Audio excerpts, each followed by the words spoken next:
ਮਾਤੀਆਂ ਨੂੰ ਸਤਿ ਸ੍ਰੀ ਅਕਾਲ।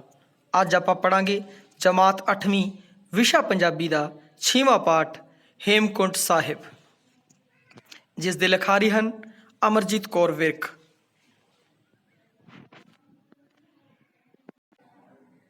ਜਿਵੇਂ ਕਿ ਤੁਸੀਂ ਚਿੱਤਰ ਦੇ ਵਿੱਚ ਹੇਮਕੁੰਟ ਸਾਹਿਬ ਜੀ ਦੇ ਦਰਸ਼ਨ ਕਰ ਰਹੇ ਹੋ। ਸ੍ਰੀ ਹੇਮਕੁੰਟ ਸਾਹਿਬ ਦੇ ਨਾਂ ਤੋਂ ਸਾਰੇ ਜਾਣੂ ਹਨ। ਇਹ ਭਾਰਤ ਦੇ ਪ੍ਰਸਿੱਧ ਤੀਰਥ ਸਥਾਨਾਂ ਵਿੱਚੋਂ ਇੱਕ ਹੈ। ਇੱਥੇ ਹਰ ਸਾਲ ਭਾਰਤੀ ਹੀ ਨਹੀਂ, ਲੱਖਾਂ ਦੀ ਗਿਣਤੀ ਵਿੱਚ ਵਿਦੇਸ਼ੀ ਸ਼ਰਧਾਲੂ ਵੀ ਯਾਤਰਾ ਕਰਦੇ ਹਨ। ਦੱਸਿਆ ਜਾਂਦਾ ਹੈ ਕਿ ਇਸ ਸਥਾਨ ਉੱਤੇ ਸ੍ਰੀ ਗੁਰੂ ਗੋਬਿੰਦ ਸਿੰਘ ਜੀ ਨੇ ਪਿਛਲੇ ਜਨਮ ਵਿੱਚ ਤਪੱਸਿਆ ਕੀਤੀ ਸੀ। ਪਾਂਡਵਾਂ ਨੇ ਵੀ ਇਸ ਸਥਾਨ ਤੇ ਤਪ ਕੀਤਾ ਸੀ। ਗੁਰੂ ਗੋਬਿੰਦ ਸਿੰਘ ਜੀ ਦੀ ਬਾਣੀ ਵਿੱਚ ਇਸ ਸਥਾਨ ਬਾਰੇ ਲਿਖਿਆ ਹੈ, ਅਬ ਮੈਂ ਆਪਣੀ ਕਥਾ ਬਖਾਨੋ, तप साधत जह बिद मोहियानो, हेमकुंट पर्वत है जहाँ, सप्त श्रृंग शोभत है तहाँ, सप्त श्रृंग तह नाम कहावा, पंड राज है जोग कमावा, ताहम अधिक तपस्या साधी, महाकाल काल का आराधी। इनका अर्थ होगा, अब मैं अपनी कथा बखानो, हुण मैं अपनी कथा का बख्यान करदा हाँ।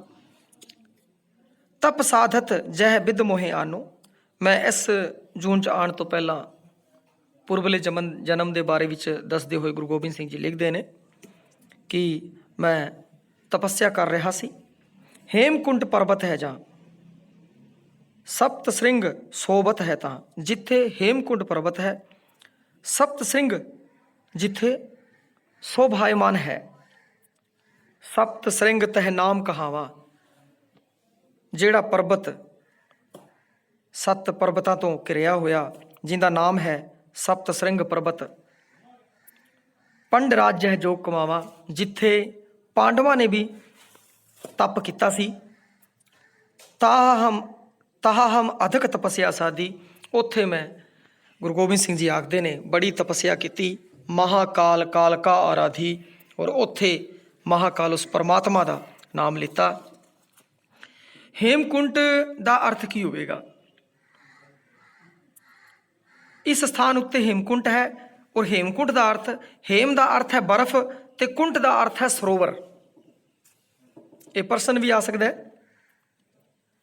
यह स्थान समुद्री तल तो लगभग 15,000 फुट उच्चा है, इसलिए इत्थे सारा साल बर्फ जमी रही है। जिवें कि तुसीं देख रहे हो गुरुद्वारे के पिछे बर्फ जमी हुई है पर्वतों के उत्ते।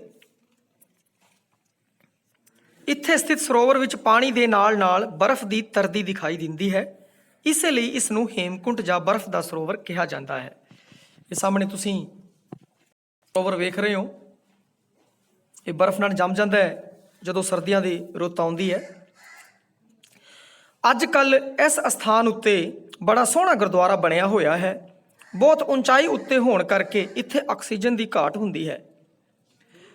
कोई भी आम व्यक्ति बहुत ही देर ਲਈ ਇੱਥੇ नहीं रह सकता, फिर भी अनेकों यात्री श्रद्धा करके ਇੱਥੇ ਪੁੱਜਦੇ ਹਨ ਅਤੇ ਆਲੇ ਦੁਆਲੇ ਦੀ ਕੁਦਰਤੀ ਨਜ਼ਾਰਿਆਂ ਦਾ ਆਨੰਦ ਮਾਣਦੇ ਹਨ। हेमकुंट तक ਦੀ यात्रा बहुत कठिन है। ਭਾਵੇਂ ਹੁਣ ਸੜਕਾਂ ਬਣ ਜਾਣ ਕਰਕੇ ਬਹੁਤਾ ਸਫ਼ਰ ਬੱਸਾਂ, ਟਰੱਕਾਂ ਅਤੇ ਕਾਰਾਂ ਉੱਤੇ ਹੋ ਜਾਂਦਾ ਹੈ, ਫਿਰ ਵੀ ਬਹੁਤ ਸਾਰਾ ਰਸਤਾ ਅਜਿਹਾ ਹੈ ਜੋ ਪਹਾੜੀਆਂ ਵਿੱਚ ਕੇਵਲ ਪੈਦਲ ਜਾਂ ਘੋੜਿਆਂ ਤੇ ਹੀ ਤੈਅ ਕੀਤਾ ਜਾਂਦਾ ਹੈ। ਇਹ ਰਸਤਾ ਬੜਾ ਵਿਖੜਾ ਹੈ ਅਤੇ सीधी चढ़ाई वाला है। हेमकुंट साहब का जोड़ा रस्ता है बड़ा बिखड़ा और सीधी चढ़ाई वाला रस्ता है।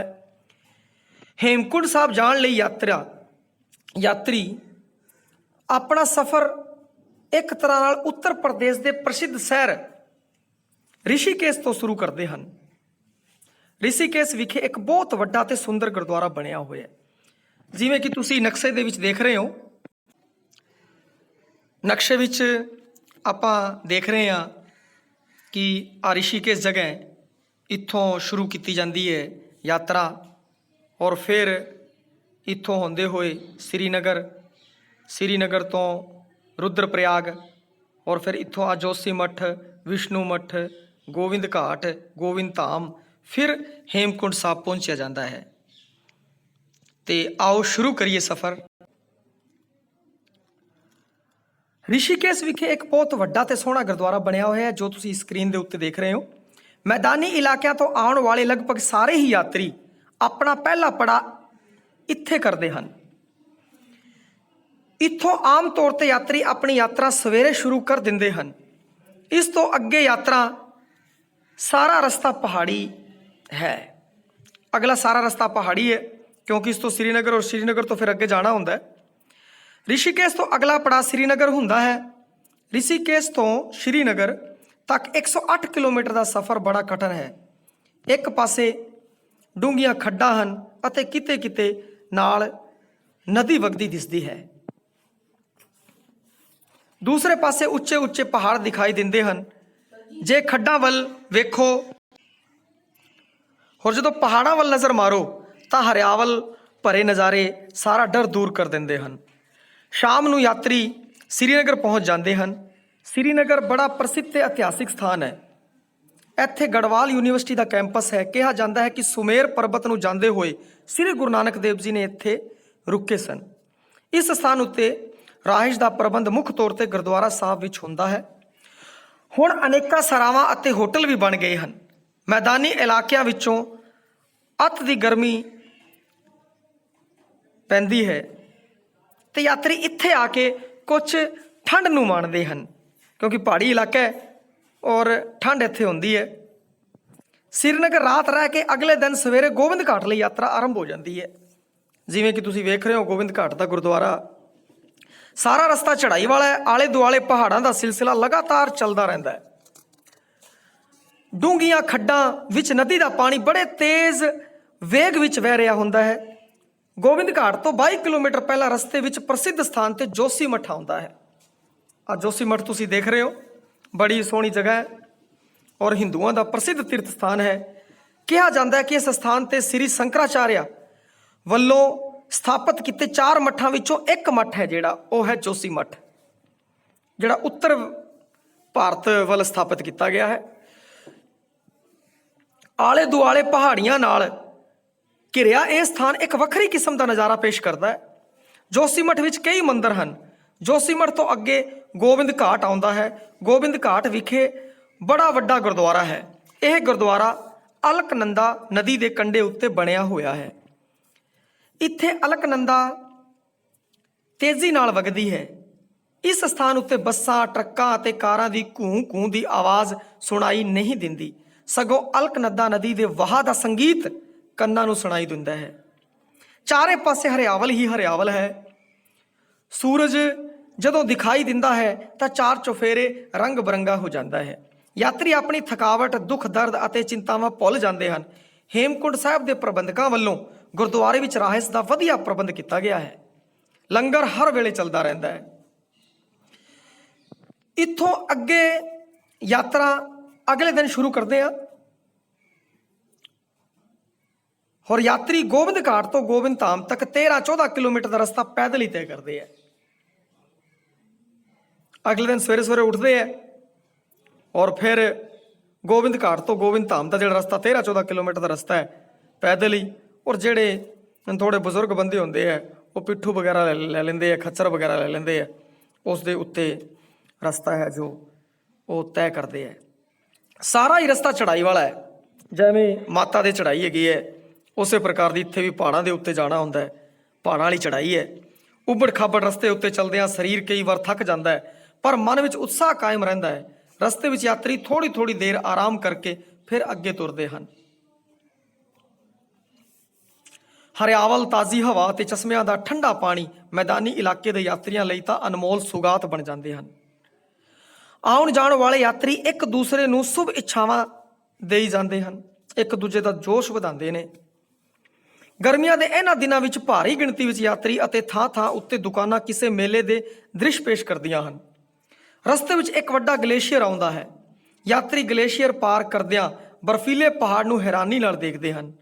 ਸ਼ਾਮ ਨੂੰ ਯਾਤਰੀ ਥਕੇ ਹੋਏ ਪਰ ਖੁਸ਼ ਮਨ ਨਾਲ ਗੋਬਿੰਦ ਧਾਮ ਪੁੱਜ ਜਾਂਦੇ ਨੇ। ਗੋਬਿੰਦ ਧਾਮ ਦੇ ਗੁਰਦੁਆਰੇ ਦਾ ਦਰਸ਼ਨ ਤੁਸੀਂ ਕਰ ਰਹੇ ਹੋ ਸਕਰੀਨ ਤੇ। ਇਹ ਸਥਾਨ ਸਮੁੰਦਰੀ ਤਲ ਤੋਂ 10,500 ਫੁੱਟ ਉੱਚਾ ਹੈ। ਇੱਥੇ ਮੈਦਾਨੀ ਇਲਾਕੇ ਦੀਆਂ ਸਰਦੀਆਂ ਵਾਲੀ ਠੰਡ ਪੈਂਦੀ ਹੈ। ਇੱਥੇ ਵੀ ਇੱਕ ਬਹੁਤ ਵੱਡਾ ਗੁਰਦੁਆਰਾ ਹੈ। ਇੱਥੇ ਯਾਤਰੀਆਂ ਦੀ ਰਹਾਇਸ਼ ਲਈ ਥਾਂ, ਕੰਬਲ, ਲੰਗਰ ਅਤੇ ਚਾਹ ਪਾਣੀ ਦਾ ਪ੍ਰਬੰਧ ਹੈ। ਯਾਤਰਾ ਦੇ ਦਿਨਾਂ ਵਿੱਚ ਇੱਥੇ ਬੜੀ ਚਹਿਲ ਪਹਿਲ ਹੁੰਦੀ ਹੈ। ਸਾਰੇ ਯਾਤਰੀ ਸਵੇਰੇ ਹੇਮਕੁੰਟ ਸਾਹਿਬ ਦੇ ਦਰਸ਼ਨਾਂ ਦੀ ਤਾਂਘ ਮਨ ਵਿੱਚ ਰੱਖ ਕੇ ਸੌਂਦੇ ਹਨ। ਅਗਲੇ ਦਿਨ ਸਵੇਰੇ ਹੀ ਹੇਮਕੁੰਟ ਲਈ ਯਾਤਰਾ ਆਰੰਭ ਕਰਨੀ ਪੈਂਦੀ ਹੈ। ਕੋਈ ਵੀ ਯਾਤਰੀ ਹੇਮਕੁੰਟ ਸਾਹਿਬ ਰਾਤ ਨਹੀਂ ਰਹਿ ਸਕਦਾ। ਇਸ ਲਈ ਦਰਸ਼ਨ ਕਰਨ ਉਪਰੰਤ ਵਾਪਸ ਗੋਬਿੰਦ ਘਾਟ ਤੇ ਹੀ ਪੁੱਜਣਾ ਪੈਂਦਾ ਹੈ। ਪਹਿਲਾਂ ਹੇਮਕੁੰਟ ਸਾਹਿਬ ਤੁਸੀਂ ਸਕਰੀਨ ਤੇ ਦੇਖ ਰਹੇ ਹੋ, ਇੱਥੇ ਸਾਰੇ ਯਾਤਰੀ ਕੀ ਹੈ ਦਰਸ਼ਨ ਕਰਦੇ ਹੈਗੇ ਆ। ਔਰ ਦਰਸ਼ਨ ਕਰਨ ਤੋਂ ਬਾਅਦ ਦੁਬਾਰਾ ਜਿਹੜੇ ਯਾਤਰੀ ਹੈ ਉਹ ਇਸ ਜਗ੍ਹਾ ਤੇ ਗੋਬਿੰਦ ਧਾਮ ਹੈ ਜਿਹੜਾ ਆ ਗੁਰਦੁਆਰਾ ਬਣਿਆ ਹੋਇਆ ਹੈ, ਇੱਥੇ ਪਹੁੰਚ ਜਾਂਦੇ ਨੇ ਦੁਬਾਰਾ। ਇਸ ਲਈ ਇਹ ਰਸਤਾ ਵਧੇਰੇ ਕਠਿਨ ਹੈ, ਪਰ ਰਸਤੇ ਦੇ ਨਜ਼ਾਰੇ ਹੋਰ ਵੀ ਸੁੰਦਰ ਹਨ। ਸਾਰੇ ਪਾਸੇ ਬਰਫ਼ ਤੇ ਪਹਾੜ ਦਿਸਦੇ ਹਨ। ਸੂਰਜ ਦੀਆਂ ਕਿਰਨਾਂ ਪੈਣ ਨਾਲ ਬਰਫ਼ ਸੋਨੇ ਵਾਂਗ ਚਮਕਦੀ ਹੈ। ਰਸਤੇ ਵਿੱਚ ਥਾਂ ਉੱਤੇ ਦੁਕਾਨਾਂ ਹਨ। ਰਾਹ ਵਿੱਚ 2 ਗਲੇਸ਼ੀਅਰ ਆਉਂਦੇ ਨੇ। ਜਿਵੇਂ ਪਿੱਛੇ ਤੁਸੀਂ ਦੇਖ ਰਹੇ ਹੋ ਪਹਾੜ ਦਿਖ ਰਹੇ ਤੁਹਾਨੂੰ ਸਫੇਦ ਤੇ ਪਹਾੜਾਂ ਉੱਤੇ ਬਰਫ਼ ਜੰਮੀ ਹੋਈ ਹੈ ਤੇ ਸਾਰੇ ਪਾਸੇ ਬਰਫ਼ ਜੰਮੀ ਹੈ। ਗਰਮੀਆਂ ਦੇ ਦਿਨਾਂ ਵਿੱਚ ਜਦੋਂ ਅੱਤ ਦੀ ਗਰਮੀ ਪੈਂਦੀ ਹੈ ਤਾਂ ਇਹ ਬਰਫ਼ ਪਿਘਲ ਜਾਂਦੀ ਹੈ ਔਰ ਗੁਰਦੁਆਰੇ ਦੇ ਦਰਸ਼ਨ ਹੈ ਜਿਹੜੇ ਉਹ ਚਾਲੂ ਹੋ ਜਾਂਦੇ ਹੈ ਔਰ ਲੋਕ ਦਰਸ਼ਨਾਂ ਲਈ ਹੇਮਕੁੰਟ ਸਾਹਿਬ ਜਾਂਦੇ ਹੈ। ਗਰਮੀਆਂ 'ਚ ਹੀ ਜਾਇਆ ਜਾ ਸਕਦਾ ਹੈ, ਸਰਦੀਆਂ 'ਚ ਨਹੀਂ ਜਾਇਆ ਜਾ ਸਕਦਾ ਕਿਉਂਕਿ ਸਰਦੀਆਂ 'ਚ ਪੂਰੀ ਤਰ੍ਹਾਂ ਇੱਥੇ ਬਰਫ਼ ਜੰਮੀ ਹੁੰਦੀ ਹੈ। ਗਲੇਸ਼ੀਅਰ ਪਾਰ ਕਰਦਿਆਂ ਹੀ ਹੇਮਕੁੰਟ ਸਾਹਿਬ ਸਥਿਤ ਗੁਰਦੁਆਰੇ ਦੇ ਦਰਸ਼ਨ ਹੋਣੇ ਸ਼ੁਰੂ ਹੋ ਜਾਂਦੇ ਹਨ। ਅਖੀਰ ਯਾਤਰੀ ਹੇਮਕੁੰਟ ਸਾਹਿਬ ਪੁੱਜ ਜਾਂਦੇ ਹਨ। ਪਹਾੜ ਦੀ ਚੋਟੀ ਉੱਤੇ ਇਸ ਸਥਾਨ ਤੇ ਸਥਿਤ ਸਰੋਵਰ ਅਤੇ ਨਾਲ ਹੀ ਇੱਕ ਸੁੰਦਰ ਗੁਰਦੁਆਰਾ ਹੈ। ਜਿਵੇਂ ਕਿ ਤੁਸੀਂ ਸਕਰੀਨ ਤੇ ਦੇਖ ਰਹੇ ਹੋ, ਸਰੋਵਰ ਬਣਿਆ ਹੋਇਆ ਹੈ ਔਰ ਫਿਰ ਇੱਥੇ ਗੁਰਦੁਆਰਾ ਵੀ ਆਪਣੇ ਬਣੇ ਹੋਏ ਹੈ। ਇਹ ਹੇਮਕੁੰਟ ਸਾਹਿਬ ਦਾ ਗੁਰਦੁਆਰਾ ਹੈ। ਇਸ ਸਥਾਨ ਦੇ ਆਸੇ-ਪਾਸੇ 7 ਪਹਾੜੀ ਚੋਟੀਆਂ ਨਜ਼ਰ ਆਉਂਦੀਆਂ ਹਨ। ਬਰਫ਼ ਨਾਲ ਢਕੀਆਂ ਅਤੇ ਸੂਰਜ ਨਾਲ ਚਮਕਦੀਆਂ ਇਹਨਾਂ ਚੋਟੀਆਂ ਨੂੰ ਹੀ ਸਪਤ ਸ਼੍ਰਿੰਗ ਕਿਹਾ ਜਾਂਦਾ ਹੈ। ਆ ਜਿਹੜੀਆਂ ਚੋਟੀਆਂ ਤੁਹਾਨੂੰ ਦਿਖ ਰਹੀਆਂ ਨੇ, ਆਹੀ ਹੈ ਸਪਤ ਸ਼੍ਰਿੰਗ। ਸਪਤ ਸ਼੍ਰਿੰਗ ਪਰਬਤ ਹੈ। 7 ਚੋਟੀਆਂ ਤੋਂ ਘਿਰਿਆ ਹੋਇਆ ਹੈ ਹੇਮਕੁੰਟ ਸਾਹਿਬ। ਹੇਮਕੁੰਟ ਸਾਹਿਬ ਦਾ ਸਰੋਵਰ ਲਗਭਗ 2.5 ਵਰਗ ਮੀਲ ਵਿੱਚ ਫੈਲਿਆ ਹੋਇਆ ਹੈ। ਸਾਰੇ ਯਾਤਰੀ ਸਰੋਵਰ ਵਿੱਚ ਇਸ਼ਨਾਨ ਕਰਦੇ ਹਨ। ਇਸ਼ਨਾਨ ਕਰਦਿਆਂ ਸਾਰੀ ਥਕਾਵਟ ਦੂਰ ਹੋ ਜਾਂਦੀ ਹੈ। ਯਾਤਰੀ ਗੁਰਦੁਆਰਾ ਸਾਹਿਬ ਦੇ ਦਰਸ਼ਨ ਕਰਦੇ ਹਨ ਅਤੇ ਮੱਥਾ ਟੇਕਦੇ ਹਨ। ਆਕਸੀਜਨ ਘੱਟ ਜਾਣ ਕਾਰਨ ਸੇਵਾਦਾਰ ਇੱਥੇ ਯਾਤਰੀਆਂ ਨੂੰ ਰਾਤ ਠਹਿਰਨ ਦੀ ਇਜਾਜ਼ਤ ਨਹੀਂ ਦਿੰਦੇ ਕਿਉਂਕਿ ਪਹਾੜੀ ਇਲਾਕਾ ਹੈ ਔਰ ਪਹਾੜੀ ਇਲਾਕੇ ਦੇ ਵਿੱਚ ਕਾਫੀ ਉਚਾਈ ਤੇ ਗੁਰਦੁਆਰਾ ਬਣਿਆ ਹੋਇਆ ਹੈ, ਉੱਚੇ ਥਾਂ ਤੇ। ਤਾਂ ਇਸ ਕਾਰਨ ਜਿਹੜੇ ਪ੍ਰਬੰਧਕ ਹੈ ਉਹ ਰਾਤ ਨੂੰ ਉੱਥੇ ਠਹਿਰਨ ਦੀ ਕੋਈ ਵਿਵਸਥਾ ਨਹੀਂ ਹੁੰਦੀ। ਲੋਕ ਹੈ ਜਿਹੜੇ ਗੋਬਿੰਦ ਧਾਮ ਤੋਂ ਯਾਤਰਾ ਕਰਦੇ ਹੈ ਹੇਮਕੁੰਟ ਸਾਹਿਬ ਦੀ। 6-7 ਕਿਲੋਮੀਟਰ ਪੈਂਦਾ ਹੈ ਗੋਬਿੰਦ ਧਾਮ ਤੋਂ। 6-7 ਕਿਲੋਮੀਟਰ ਸਵੇਰੇ ਨਿਕਲ ਜਾਂਦੇ ਆ ਦਰਸ਼ਨ ਕਰਕੇ, ਸ਼ਾਮੀ ਵਾਪਸ ਪੁੱਠੇ ਗੋਬਿੰਦ ਧਾਮ ਆ ਜਾਂਦੇ ਹੈ। ਇਸ ਗੁਰਦੁਆਰੇ ਦੇ ਵਿੱਚ ਆ ਕੇ ਰਾਤ ਦੁਬਾਰਾ ਇੱਥੇ ਗੁਜ਼ਾਰਦੇ ਹੈ। ਫਿਰ ਇੱਥੋਂ ਦੁਬਾਰਾ ਗੋਬਿੰਦ ਧਾਮ ਤੋਂ ਫਿਰ ਦੁਬਾਰਾ ਲੋਕ ਹੈ ਜਿਹੜੇ ਉਹ ਗੋਬਿੰਦ ਘਾਟ ਗੁਰਦੁਆਰੇ ਆ ਜਾਂਦੇ ਹੈ। ਆ ਗੋਬਿੰਦ ਘਾਟ ਦਾ ਗੁਰਦੁਆਰਾ ਹੈ, ਯਾਨੀ ਕਿ ਵਾਪਸ। ਔਰ ਇਸ ਯਾਤਰਾ ਦਾ ਨਜ਼ਾਰਾ ਹਰ ਵੇਲੇ ਯਾਤਰੀਆਂ ਨੂੰ ਯਾਤਰਾ ਦੇ ਸੁਹਾਵੇ ਦਿਨਾਂ ਦੀ ਯਾਦ ਦਿਵਾਉਂਦਾ ਰਹਿੰਦਾ ਹੈ। ਇਸ ਤਰ੍ਹਾਂ ਹੇਮਕੁੰਟ ਦੀ ਯਾਤਰਾ ਹਰ ਯਾਤਰੀ ਦੀ ਸੁਨਹਿਰੀ ਯਾਦਾਂ ਵਿੱਚ ਸ਼ਾਮਲ ਹੁੰਦੀ ਹੈ। ਹੁਣ ਆਪਾਂ ਕਰਦੇ ਹਾਂ ਅਭਿਆਸ ਪ੍ਰਸ਼ਨ।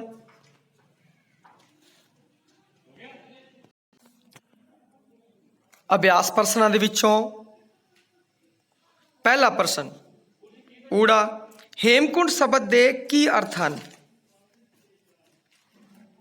ਹੇਮਕੁੰਟ ਸਾਹਿਬ ਰਾਤ ਨੂੰ ਕੋਈ ਕਿਉਂ ਨਹੀਂ ਠਹਿਰ ਸਕਦਾ? ਹੁਣ ਹੇਮਕੁੰਟ ਸ਼ਬਦ ਦੇ ਅਰਥ, ਹੇਮ ਦਾ ਅਰਥ ਹੈ ਬਰਫ਼, ਹੋਰ ਕੁੰਟ ਦਾ ਅਰਥ ਹੈ ਕੁੰਡ ਮਤਲਬ ਕੁੰਟ ਦਾ ਅਰਥ ਹੈ ਸਰੋਵਰ, ਬਰਫ਼ ਦਾ ਸਰੋਵਰ। ਔਰ ਇਹ ਪਹਿਲੀ 70 ਹੀ ਸੀ, ਤੁਹਾਨੂੰ ਸਮਝਾਇਆ ਵੀ ਗਿਆ ਸੀਗਾ। ਇਹ ਸਥਾਨ ਸਮੁੰਦਰ ਤਲ ਤੋਂ 15,000 ਫੁੱਟ ਉੱਚਾ ਹੋਣ ਕਰਕੇ ਇੱਥੇ ਆਕਸੀਜਨ ਦੀ ਘਾਟ ਹੁੰਦੀ ਹੈ। ਇਸ ਕਾਰਨ ਯਾਤਰੀ ਇੱਥੇ ਰਾਤ ਨੂੰ ਨਹੀਂ ਠਹਿਰ ਸਕਦੇ। ਐੜਾ ਪ੍ਰਸ਼ਨ, ਹੇਮਕੁੰਟ ਸਾਹਿਬ ਸਰਦੀਆਂ ਵਿੱਚ ਕਿਉਂ ਨਹੀਂ ਜਾਇਆ ਜਾ ਸਕਦਾ? ਆਪਾਂ ਨੂੰ ਪਤਾ ਹੀ ਹੈ ਹੇਮਕੁੰਟ ਸਾਹਿਬ ਸਰਦੀਆਂ ਵਿੱਚ ਬਹੁਤ ਬਰਫ਼ ਪੈਂਦੀ ਹੈ। ਬਹੁਤ ਜ਼ਿਆਦਾ ਬਰਫ਼ ਦੇ ਕਾਰਨ ਗੁਰਦੁਆਰਾ ਵੀ ਹੈ ਜਿਹੜਾ ਬਰਫ਼ ਨਾਲ ਢੱਕ ਜਾਂਦਾ ਹੈ। ਇਸ ਕਾਰਨ ਇੱਥੇ ਜਾਇਆ ਨਹੀਂ ਜਾ ਸਕਦਾ। ਰਾਸਤੇ ਵੀ ਬਰਫ਼ ਨਾਲ ਬੰਦ ਹੋ ਜਾਂਦੇ ਹੈ। ਈੜੀ ਪ੍ਰਸ਼ਨ ਹੈ, ਸ੍ਰੀਨਗਰ ਸ਼ਹਿਰ ਦੀ ਕੀ ਮਹੱਤਤਾ ਹੈ? ਤੇ ਸ੍ਰੀਨਗਰ ਬੜਾ ਪ੍ਰਸਿੱਧ ਤੇ ਇਤਿਹਾਸਿਕ ਸਥਾਨ ਹੈ। ਇੱਥੇ ਗੜਵਾਲ ਯੂਨੀਵਰਸਿਟੀ ਦਾ ਕੈਂਪਸ ਵੀ ਹੈ। ਹੋਰ ਕਿਹਾ ਜਾਂਦਾ ਹੈ ਕਿ ਸੁਮੇਰ ਪਰਬਤ ਨੂੰ ਜਾਂਦੇ ਸਮੇਂ ਸ਼੍ਰੀ ਗੁਰੂ ਨਾਨਕ ਦੇਵ ਜੀ ਇੱਥੇ ਰੁਕੇ ਸਨ ਤਾਂ ਇਸ ਥਾਂ ਦਾ ਮਹੱਤਤਾ ਹੈ ਜਿਹੜੀ ਉਹ ਹੋਰ ਵੀ ਵੱਧ ਜਾਂਦੀ ਹੈ। ਸੱਸਾ ਪ੍ਰਸ਼ਨ, ਜੋਸ਼ੀਮਠ ਦੀ ਮਹੱਤਤਾ ਬਾਰੇ ਆਪਣੇ ਸ਼ਬਦਾਂ ਵਿੱਚੋਂ ਲਿਖੋ। ਜੋਸ਼ੀਮਠ ਦੀ ਕੀ ਮਹੱਤਤਾ ਹੈ? ਜੋਸ਼ੀਮਠ ਆਪਾਂ ਵੇਖਿਆ ਵੀ ਸੀ, ਉਹਦੀ ਪਿਕ ਵੀ ਵੇਖੀ ਸੀਗੀ। ਜੋਸ਼ੀਮਠ ਹਿੰਦੂਆਂ ਦਾ ਪ੍ਰਸਿੱਧ ਤੀਰਥ ਸਥਾਨ ਹੈ। ਕਿਹਾ ਜਾਂਦਾ ਹੈ ਕਿ ਇਹ ਸਥਾਨ ਸ਼ੰਕਰਾਚਾਰਿਆ ਵੱਲੋਂ ਸਥਾਪਿਤ ਕੀਤੇ 4 ਮੱਠਾਂ ਵਿੱਚੋਂ ਇੱਕ ਹੈ। ਇਹਦੇ ਆਲੇ ਦੁਆਲੇ ਪਹਾੜੀਆਂ ਵਿੱਚ ਘਿਰਿਆ ਸ਼ਾਨਦਾਰ ਨਜ਼ਾਰਾ ਪੇਸ਼ ਹੁੰਦਾ ਹੈ। ਇੱਥੇ ਕਈ ਮੰਦਿਰ ਹਨ, ਬਹੁਤ ਹੀ ਸੋਹਣਾ ਸਥਾਨ ਹੈ, ਬੜੇ ਮੰਦਿਰ ਬਣੇ ਹੋਏ ਨੇ ਇੱਥੇ। ਹਿੰਦੂਆਂ ਦਾ ਸ਼ੰਕਰਾਚਾਰਿਆ ਦੁਆਰਾ ਸਥਾਪਿਤ ਬਹੁਤ ਵੱਡਾ ਮੱਠ ਹੈ, ਜਿਹੜਾ ਉੱਤਰ ਖੇਤਰ ਦੇ ਵਿੱਚ ਸਥਾਪਿਤ ਕੀਤਾ ਗਿਆ। ਗੋਬਿੰਦ ਘਾਟ ਤੋਂ ਹੇਮਕੁੰਡ ਦੀ ਯਾਤਰਾ ਦਾ ਵਰਣਨ ਕਰੋ। ਤੇ ਇਸ ਦਾ ਉੱਤਰ ਹੈ, ਗੋਬਿੰਦ ਘਾਟ ਵਿਖੇ ਇੱਕ ਬਹੁਤ ਵੱਡਾ ਗੁਰਦੁਆਰਾ ਹੈ ਜੋ ਅਲਕਨੰਦਾ ਨਦੀ ਦੇ ਕੰਢੇ ਉੱਤੇ ਬਣਿਆ ਹੋਇਆ ਹੈ। ਔਰ ਅਲਕਨੰਦਾ ਨਦੀ ਹੈ ਜਿਹੜੀ ਉਹ ਬੜੀ ਤੇਜ਼ ਵਗਦੀ ਹੈ, ਔਰ ਵਹਾਅ ਹੈ ਉਹਦਾ ਜਿਹੜਾ ਸੰਗੀਤ ਹੈ, ਉਹਦਾ ਵਹਾਅ ਸੰਗੀਤ ਵਾਂਗ ਸੁਣਦਾ ਹੈ। ਉਹ ਟਰੱਕਾਂ ਬੱਸਾਂ ਦੇ ਵੀ ਜਿਹੜੇ ਹੌਰਨ ਹੈ, ਆਵਾਜ਼ ਹੈ, ਉਹ ਉਹਦੇ ਥੱਲੇ ਦਬ ਜਾਂਦੀ ਹੈ। ਇੰਨੀ ਤੇਜ਼ ਗਤੀ ਨਾਲ ਇਹ ਨਦੀ ਵਗਦੀ ਹੈ। ਔਰ ਗੋਬਿੰਦ ਘਾਟ ਤੋਂ 13-14 ਕਿਲੋਮੀਟਰ ਪੈਦਲ ਰਸਤਾ ਹੈ। ਫਿਰ ਆਪਾਂ ਪਹੁੰਚਦੇ ਹਾਂ ਗੋਬਿੰਦ ਧਾਮ। ਗੋਬਿੰਦ ਘਾਟ ਰੁਕਦੇ ਹੈ, ਫਿਰ ਬੰਦੇ ਉੱਥੋਂ ਯਾਤਰੀ ਚੱਲਦੇ ਹੈ, ਗੋਬਿੰਦ ਧਾਮ ਰੁਕਦੇ ਹੈ। ਗੋਬਿੰਦ ਧਾਮ ਰਾਤੀ ਰੁਕਿਆ ਜਾਂਦਾ ਹੈ। ਫਿਰ ਉੱਥੋਂ ਹੇਮਕੁੰਟ ਸਾਹਿਬ ਦੀ ਚੜ੍ਹਾਈ ਹੈ ਜਿਹੜੀ 6 ਜਾਂ 7 ਕਿਲੋਮੀਟਰ ਹੈ, ਤੇ ਉੱਥੋਂ ਸਵੇਰੇ ਹੀ ਲੋਕ ਤੁਰ ਪੈਂਦੇ ਹੈ। 6-7 ਕਿਲੋਮੀਟਰ ਉੱਤੇ ਚੜ੍ਹਾਈ ਕਰਦੇ ਹੈ, ਹੇਮਕੁੰਟ ਸਾਹਿਬ ਦੀ ਯਾਤਰਾ ਕਰਦੇ ਹੈ। ਹੇਮਕੁੰਟ ਸਾਹਿਬ ਦੀ ਯਾਤਰਾ ਕਰਦੇ ਹੈ, ਔਰ ਫਿਰ ਰਾਤੀ ਫਿਰ ਦੁਬਾਰਾ ਜਿਹੜੇ ਲੋਕ ਹੈ ਉਹ ਗੋਬਿੰਦ ਧਾਮ ਪਹੁੰਚ ਜਾਂਦੇ ਹੈ, ਕਿਉਂਕਿ ਉੱਤੇ ਰਹਿਣ ਦੀ ਬਿਲਕੁਲ ਵੀ ਪ੍ਰਬੰਧ ਨਹੀਂ ਹੈ। ਤੇ ਉੱਥੇ ਜਾ ਕੇ ਹੇਮਕੁੰਟ ਸਾਹਿਬ ਤੇ ਸਰੋਵਰ ਬਣਿਆ ਹੋਇਆ ਹੈ, ਉੱਥੇ ਇਸ਼ਨਾਨ ਕਰਦੇ ਨੇ ਔਰ ਗੁਰੂ ਦੇ ਦਰਸ਼ਨ ਕਰਦੇ ਨੇ। ਹੇਮਕੁੰਟ ਸਾਹਿਬ ਸਥਿਤ ਗੁਰਦੁਆਰੇ ਅਤੇ ਇਸ ਦੇ ਚੁਗਿਰਦੇ ਦਾ ਵਰਣਨ ਆਪਣੇ ਸ਼ਬਦਾਂ ਵਿੱਚ ਕਰੋ। ਤੇ ਆਪਾਂ ਇੰਨਾ ਸੋਹਣਾ ਗੁਰਦੁਆਰਾ ਵੇਖਿਆ, ਚੁਗਿਰਦੇ ਦਾ ਵਰਣਨ ਕਰ ਸਕਦੇ ਹਾਂ। ਹੇਮਕੁੰਟ ਸਾਹਿਬ ਗੁਰਦੁਆਰਾ ਪਹਾੜ ਦੀ ਚੋਟੀ ਉੱਤੇ ਬਣਿਆ ਹੋਇਆ ਹੈ। ਇਸ ਦੇ ਨਾਲ ਹੀ ਸਰੋਵਰ ਬਣਿਆ ਹੋਇਆ ਹੈ, ਔਰ ਇਹਦੇ ਆਸੇ-ਪਾਸੇ 7 ਪਹਾੜੀਆਂ ਦੀਆਂ ਚੋਟੀਆਂ ਨੇ, ਜਿਸ ਨੂੰ ਸਪਤ ਸ਼੍ਰਿੰਗ ਪਰਬਤ ਆਖਿਆ ਜਾਂਦਾ ਹੈ। ਔਰ ਇਹ ਪਹਾੜ ਹੈ ਜਿਹੜੇ ਉਹ ਸਰਦੀਆਂ ਦੇ ਟਾਈਮ ਬਰਫ਼ ਨਾਲ ਢੱਕ ਜਾਂਦੇ ਹੈ। ਬੜਾ ਹੀ ਸੁਨਹਿਰੀ ਨਜ਼ਾਰਾ, ਆਸੇ-ਪਾਸੇ ਬਹੁਤ ਸੋਹਣੀ ਹਰਿਆਵਲ, ਔਰ ਪਾਣੀ ਵੀ ਵਗ ਰਿਹਾ ਹੁੰਦਾ ਹੈ। ਬਹੁਤ ਸੋਹਣਾ ਨਜ਼ਾਰਾ ਹੁੰਦਾ ਹੈ, ਤੇ ਦਰਸ਼ਨ ਕਰਕੇ ਮਨ ਨੂੰ ਠੰਡਕ ਪੈ ਜਾਂਦੀ ਹੈ। ਹੁਣ ਹਨ ਬਹੁ ਵਿਕਲਪੀ ਪ੍ਰਸ਼ਨ, ਤੇ ਬਹੁ ਵਿਕਲਪੀ ਪ੍ਰਸ਼ਨ ਦੇ ਵਿੱਚ ਪਹਿਲਾ ਪ੍ਰਸ਼ਨ, ਹੇਮਕੁੰਟ ਸਾਹਿਬ ਵਿਖੇ ਕਿਹੜੇ ਗੁਰੂ ਜੀ ਨੇ ਤਪੱਸਿਆ ਕੀਤੀ ਸੀ? ਤੇ ਆਪਾਂ ਨੂੰ ਪਤਾ ਹੀ ਹੈ, ਕਿਉਂਕਿ ਗੋਬਿੰਦ ਘਾਟ, ਗੋਬਿੰਦ ਧਾਮ, ਇਹ ਨਾਮ ਵੀ ਗੁਰੂ ਗੋਬਿੰਦ ਸਿੰਘ ਜੀ ਦੇ ਉੱਤੇ ਹੈ। ਔਰ ਪਾਠ 'ਚ ਵੀ ਆਪਾਂ ਪੜ੍ਹਿਆ ਸੀ, ਸ਼੍ਰੀ ਗੁਰੂ ਗੋਬਿੰਦ ਸਿੰਘ ਜੀ ਨੇ ਇੱਥੇ ਤਪੱਸਿਆ ਕੀਤੀ ਸੀ। ਅਗਲਾ, ਹੇਮਕੁੰਟ ਦਾ ਕੀ ਅਰਥ ਹੈ? ਹੇਮ ਹੈ ਜਿਹੜਾ ਹਿਮ, ਹਿੰਦੀ 'ਚ ਹੁੰਦਾ ਹਿਮ, ਪੰਜਾਬੀ 'ਚ ਹੇਮ ਹੋ ਗਿਆ। ਹੇਮ ਦਾ ਬਰਫ਼, ਕੁੰਟ ਦਾ ਸਰੋਵਰ, ਤੇ ਇਸ ਦਾ ਹੋਵੇਗਾ ਬਰਫ਼ ਦਾ ਸਰੋਵਰ। ਔਰ ਅਗਲਾ ਹੈ ਕਿ ਗੁਰੂ ਨਾਨਕ ਦੇਵ ਜੀ ਸੁਮੇਰ ਪਰਬਤ ਨੂੰ ਜਾਂਦੇ ਹੋਏ ਕਿੱਥੇ ਰੁਕੇ ਸਨ? ਗੋਬਿੰਦ ਘਾਟ ਵਿਖੇ, ਖੈ ਰਿਸ਼ੀਕੇਸ਼ ਵਿਖੇ, ਗੈ ਸ਼੍ਰੀਨਗਰ ਵਿਖੇ। ਤਾਂ ਇੱਥੇ ਹੈ ਸ਼੍ਰੀਨਗਰ ਵਿਖੇ। ਇੱਥੇ ਗੁਰਦੁਆਰਾ ਵੀ ਬਣਿਆ ਹੋਇਆ ਬਹੁਤ ਸੋਹਣਾ। ਬਾਬਾ ਜੀ ਸੁਮੇਰ ਪਰਬਤ ਜਾ ਰਹੇ ਸੀ ਤਾਂ ਰਸਤੇ ਸ਼੍ਰੀਨਗਰ ਰੁਕੇ ਸੀ। ਸੱਸਾ, ਗੋਬਿੰਦ ਧਾਮ ਸਮੁੰਦਰੀ ਤਲ ਤੋਂ ਕਿੰਨੀ ਉਚਾਈ ਤੇ ਹੈ? ਤੇ ਗੋਬਿੰਦ ਧਾਮ ਸਮੁੰਦਰੀ ਤਲ ਤੋਂ 10,500 ਫੁੱਟ ਉਚਾਈ ਤੇ ਹੈ। ਉੱਚਾ ਪਹਾੜੀਆਂ 'ਚ ਬਣਿਆ ਹੋਇਆ ਹੈ, ਸਪਤ ਸ਼੍ਰਿੰਗ ਪਰਬਤ ਤੋਂ ਘਿਰਿਆ ਹੋਇਆ ਹੈ। ਅਗਲਾ, ਹੇਮਕੁੰਟ ਸਾਹਿਬ ਗੁਰਦੁਆਰੇ ਵਿਖੇ ਕਿਸ ਗੈਸ ਦੀ ਘਾਟ ਹੈ? ਨਾਈਟ੍ਰੋਜਨ, ਕਾਰਬਨ ਡਾਈਆਕਸਾਈਡ ਜਾਂ ਆਕਸੀਜਨ? ਆਕਸੀਜਨ ਦੀ ਘਾਟ ਹੈ। ਹੇਮਕੁੰਟ ਸਾਹਿਬ ਗੁਰਦੁਆਰੇ ਵਿਖੇ ਆਕਸੀਜਨ ਗੈਸ ਦੀ ਘਾਟ ਹੈ। ਆਕਸੀਜਨ ਗੈਸ ਦੀ ਕਮੀ ਹੋਣ ਦੇ ਕਾਰਨ ਜਿਹੜੇ ਯਾਤਰੀ ਹੈ ਉੱਥੇ ਰਾਤ ਨੂੰ नहीं रुक सकते, उन्होंने वापस थले आना पैंदा है। और थले गोविंद धाम गुरुद्वारा बनया, उत्थे लोग रुकते हैं। छोटे प्रश्नों के विचों पहला प्रश्न, हेमकुंड का की अर्थ है? पहला भी आप कर चुके हैं। हेम का अर्थ है बर्फ, ते कुंड का अर्थ है सरोवर, बर्फ का सरोवर।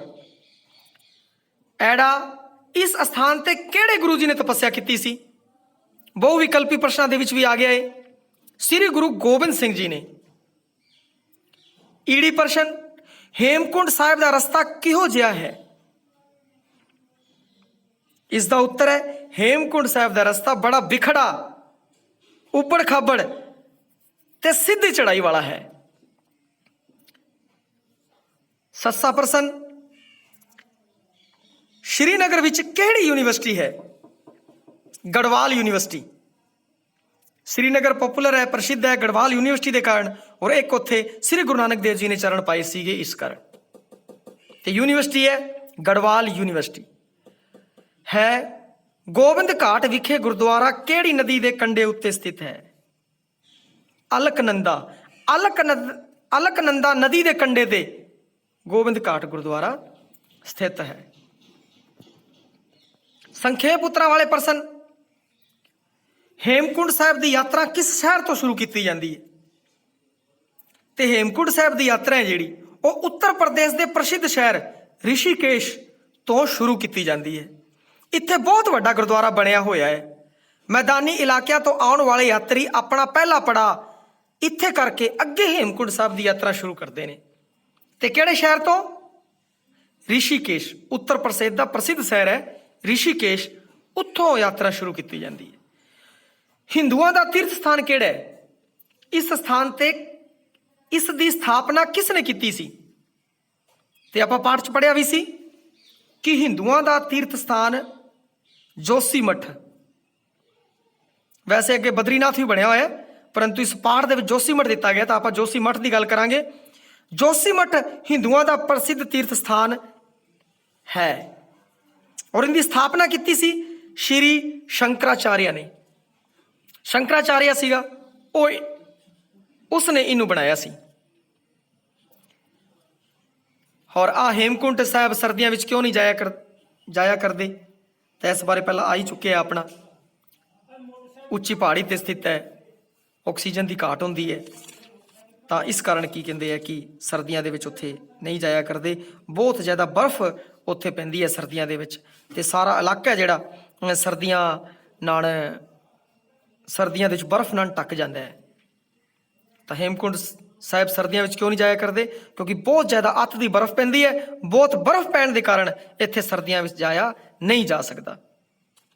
श्रीनगर की महत्ता बारे भी दस दिता है तुहानूं पहला। और हेमकुंड साहिब का जिहड़ा चौगिरद है, चौगिरदे का वर्णन भी पहला किया जा चुका है। हुण है वाकां विच वरतों या वाक वरतों। वाक वरतों विचों पहला है श्रद्धालु, अर्थ है श्रद्धा रखण वाला। गुरुद्वारा साहिब विखे श्रद्धालु रोज मत्था टेकण लई जांदे ने। अगला है रिहायश। रिहायश रहण दी थां। हेमकुंड के गुरुद्वारियां विच रात नूं यात्रियों की रिहायश का प्रबंध नहीं है।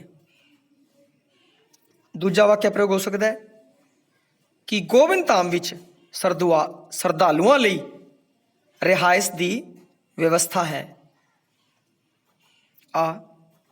अगला पड़ाव यात्रा करदियां रस्ते विच रुकण दे आराम करन दी थां है, उस नूं पड़ाव कहंदे ने। हेमकुंड की यात्रा लई मैदानां विचों जाण लई यात्री पहला पड़ाव ऋषिकेश विच करदे ने। सिलसिला, सिलसिला है जिहड़ी उनका अर्थ है लड़ी। कुल्लू तो रोहतांग तक के रस्ते विच उच्चियां पहाड़ियां का सिलसिला लगातार जारी रहता है। उत्साह, जोश, कुछ करन दा,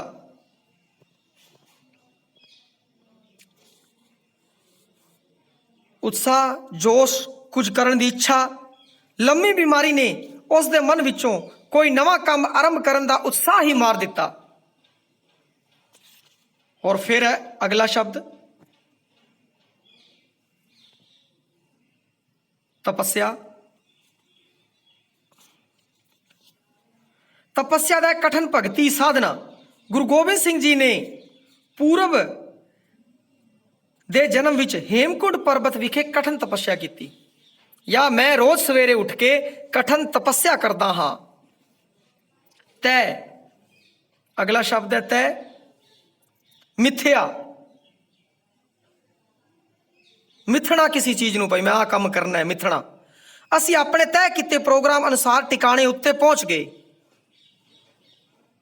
अगला है वेग। वहा रोड जिहड़ी नदी दी हुंदी है, पहाड़ी नदी दे पानी दा वेग बहुत तेज हुंदा है। इत्थे वहा भी आया तो वहा नूं भी लाण ले लो। रोड पहाड़ी नदी दे पानी दा वहा बहुत तेज हुंदा है, वहा वेग आसी। अगला है अनमोल। उत्साह आप पहला कर चुके हैं। जिस दा मुल ना पाया जा सके, अनमोल होवे। प्यारे बच्चे मेरे लिए बड़े अनमोल हैं। अगला मनुखी जन्म अनमोल है, इसकी वरतों नेक कम्मां लई करनी चाहिए। अगला वाक्य प्रयोग है तांग। तांग तीव्रता भरी इच्छा, बहुत तेज इच्छा मन दे विच होवे। मेरे मन विच हेमकुंड साहब के दर्शन करन दी तांग है। या मेरे मन विच, अगला यह हो सकता है मेरे मन विच स्कूल खुलण दी बड़ी तांग है। भाई कदों स्कूल खुलण।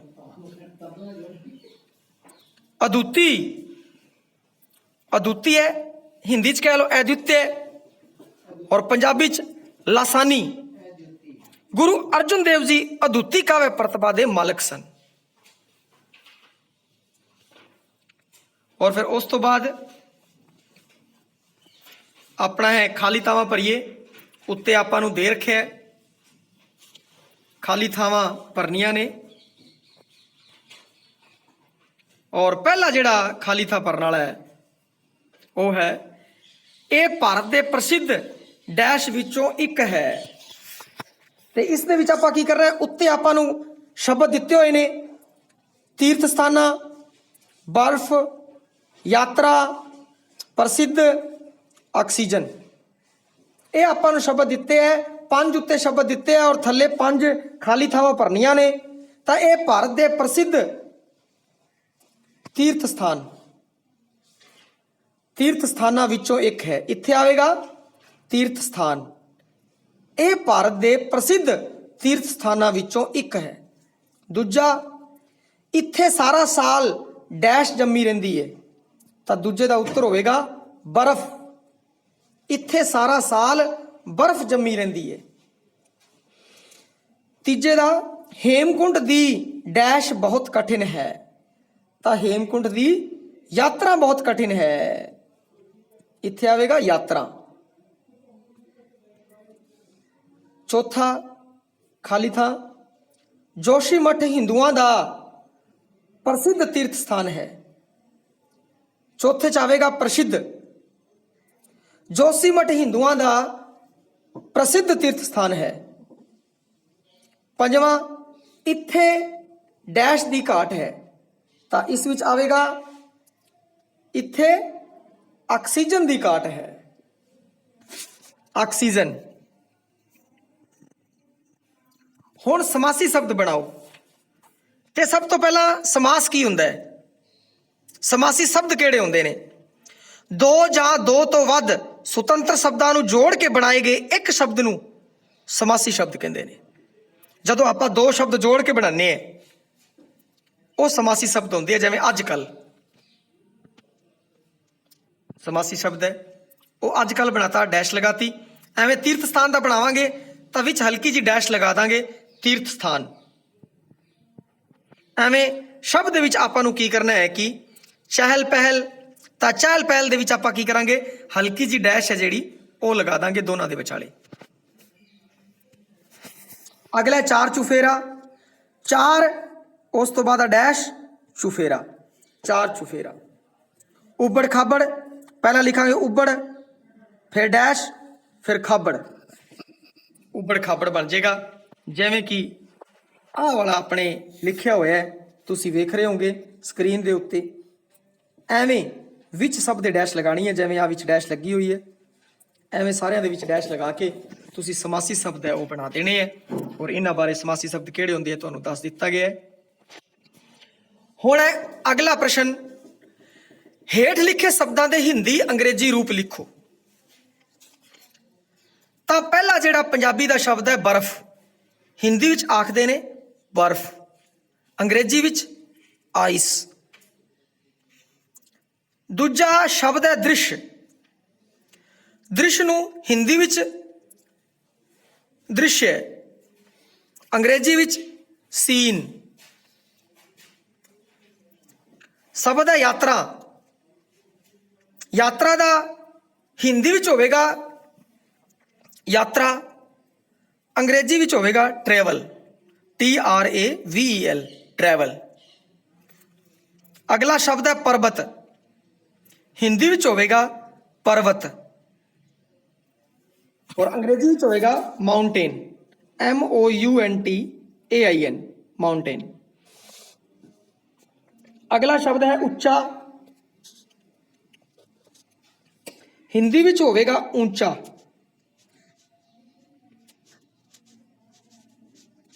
ਇਸ ਤਰ੍ਹਾਂ, ਔਰ ਅੰਗਰੇਜ਼ੀ ਵਿੱਚ ਹੋਵੇਗਾ ਹਾਈ,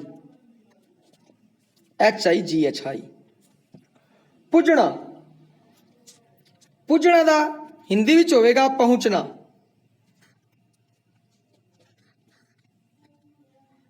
ਇੱਥੇ ਚੰਦ ਬਿੰਦੀ, ਔਰ ਅੰਗਰੇਜ਼ੀ ਵਿੱਚ ਹੋਵੇਗਾ ਅਰਾਈਵ, ਇਸ ਤਰੀਕੇ ਨਾਲ ਸ਼ਬਦ ਹੈ। और दृश्य है जो हिंदी ਵਿੱਚ ਲਿਖਿਆ ਜਾਵੇਗਾ दृश्य, और पर्वत आ रहा पर्वती में। ਤੇ ਇਵੇਂ ਕਰਕੇ ਤੁਸੀਂ ਆ ਸਾਰੇ ਸ਼ਬਦ ਹੈ ਉਹ ਲਿਖ ਲਓਗੇ ਹਿੰਦੀ ਵਿੱਚ ਔਰ ਫਿਰ ਅੰਗਰੇਜ਼ੀ ਦੇ ਵਿੱਚ। ਔਰ ਇਸ ਤੋਂ ਬਾਅਦ ਹੈ ਵਿਰੋਧੀ ਸ਼ਬਦ, ਤੇ ਵਿਰੋਧੀ ਸ਼ਬਦ ਦੇ ਅੰਦਰ ਪਹਿਲਾ ਸ਼ਬਦ ਹੈ ਸੋਹਣਾ, ਸੋਹਣੇ ਦਾ ਵਿਰੋਧੀ ਸ਼ਬਦ ਹੋਏਗਾ ਕੋਝਾ, ਕੁਸੋਹਣਾ। ਔਰ ਦੂਜਾ ਹੈ ਸਵੇਰ, ਤੇ ਸਵੇਰ ਦਾ ਜਿਹੜਾ ਵਿਰੋਧੀ ਸ਼ਬਦ ਹੈ ਉਹ ਹੈ ਸ਼ਾਮ, ਸ਼ਾਮ। ਦਿਨ, ਅਗਲਾ ਸ਼ਬਦ ਹੈ ਦਿਨ, ਤੇ ਦਿਨ ਦਾ ਜਿਹੜਾ ਵਿਰੋਧੀ ਸ਼ਬਦ ਹੈ ਉਹ ਹੋਵੇਗਾ ਰਾਤ। ਤੇ ਅਗਲਾ ਜਿਹੜਾ ਸ਼ਬਦ ਹੈ ਤਾਜ਼ਾ, ਤੇ ਤਾਜ਼ਾ ਦਾ ਜਿਹੜਾ ਵਿਰੋਧੀ ਸ਼ਬਦ ਹੈ ਉਹ ਹੋਵੇਗਾ ਬੇਹਾ। ਅਗਲਾ ਉੱਚਾ ਹੈ, ਉੱਚੇ ਦਾ ਜਿਹੜਾ ਵਿਰੋਧੀ ਸ਼ਬਦ ਹੈ ਉਹ ਹੋਵੇਗਾ ਨੀਵਾ। ਹੋਰ ਚੜ੍ਹਨਾ, ਚੜ੍ਹਨੇ ਦਾ ਹੋਵੇਗਾ ਉਤਰਨਾ,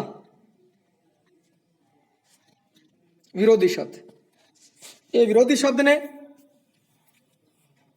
ਔਰ ਉਸ ਤੋਂ ਬਾਅਦ ਹੇਠਾਂ ਦਿੱਤੇ ਸ਼ਬਦ ਗੁਰਮੁਖੀ ਅਤੇ ਦੇਵਨਾਗਰੀ ਦੋਹਾਂ ਲਿਪੀਆਂ ਵਿੱਚ ਲਿਖੇ ਗਏ ਨੇ। ਆਪਾਂ ਨੂੰ ਸ਼ਬਦ ਜੋੜ ਦੇ ਅਰਥਾਂ ਨੂੰ ਸਮਝਣਾ ਹੈ। ਲੈਸਨ ਵੈਸੇ ਹੀ ਬਹੁਤ ਵੱਡਾ ਹੋ ਚੁੱਕਿਆ ਹੈ। ਸ਼ਰਧਾਲੂ ਹਿੰਦੀ ਚ ਹੋਵੇਗਾ ਸ਼ਰਧਾਲੂ, ਪਰਬਤ ਪਰਵਤ, ਤਪੱਸਿਆ ਤਪੱਸਿਆ, ਬਰਫ਼ ਬਰਫ਼, ਮਾਤਰਾ ਮਾਤਰਾ, ਦਰਸ਼ਨ ਦਰਸ਼ਨ, ਦ੍ਰਿਸ਼ ਦ੍ਰਿश्य, ਉੱਚਾ ਹਿੰਦੀ ਵਿੱਚ ਹੋਵੇਗਾ ਉੱਚਾ, ਯਾਤਰਾ ਯਾਤਰਾ, ਸਥਿਤ ਸਥਿਤ, ਤੀਰਥ तीर्थ, पड़ाव पड़ाव, दर्द दर्द, ऋषिकेश ऋषिकेश।